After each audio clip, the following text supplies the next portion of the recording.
Imaginons que nous soyons sous la Révolution et que vous soyez à la tête du pays. Vous avez la guerre à l'extérieur, vous avez la guerre en Vendée, vous venez de décapiter Louis XVI, pourriez vous dire que les questions linguistiques, c'est pas vraiment la priorité. Eh bien, détrompez-vous. Les questions linguistiques ont été un problème majeur sous la Révolution, y compris pendant cette période. Pourquoi c'est assez simple à comprendre? C'est qu'à l'époque, un Français sur 5, seulement selon les estimations, comprend et parle le français. Et donc, vous avez deux solutions pour diffuser les idées nouvelles, les nouvelles lois, les nouveaux décrets. Premièrement, utiliser le français. Le problème, c'est que tout le monde ne va pas comprendre. Et deuxièmement, traduire. Et c'est ce qui a été fait au départ de la Révolution. Les textes étaient traduits dans les différentes langues de France. Mais cette solution s'est heurtée à un problème de coût, puisque tout ça coûtait très cher. Il fallait des traducteurs, il fallait les acheminer, etc. Compliqué. Et donc à partir de 1793, on bascule dans le tout français. On est sous la terreur, Robespierre est au pouvoir, et un décret prévoit, tenez-vous bien, que tout fonctionnaire qui utilisera une autre langue que le français perdra son travail et sera mis en prison pendant 6 mois, ça calme un petit peu.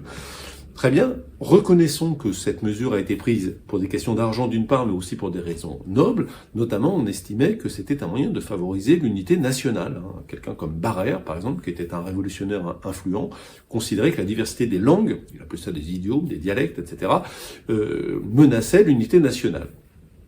Il faut reconnaître que l'argument est assez peu convaincant puisqu'il a été pris par le comité de salut public où tout le monde parlait français, membres du comité de salut public qui n'ont cessé de s'entretuer entre eux tout en parlant la même langue. Donc on voit bien que ce genre de raisonnement marche assez peu.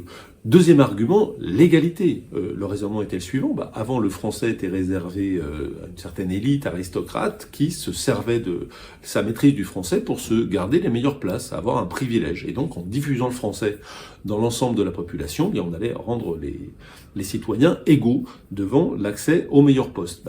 Oui, mais encore une fois, je rappelle, un Français sur 5 seulement maîtrisait le français. Donc évidemment, c'était une mesure qui a avantagé les francophones. Il suffirait d'imaginer que demain matin, on estime qu'en France, il y a une seule langue qui soit le basque pour accéder aux meilleurs postes. Je pense que beaucoup d'entre vous considéraient que ce n'est pas une mesure d'égalité, mais une mesure qui privilégie les bascophones. C'est exactement ce qu'on a fait sous la Révolution, en choisissant une langue minoritaire, 20% de la population, pour en faire l'accès aux meilleurs postes. Bon, en tout cas, ça a été comme ça.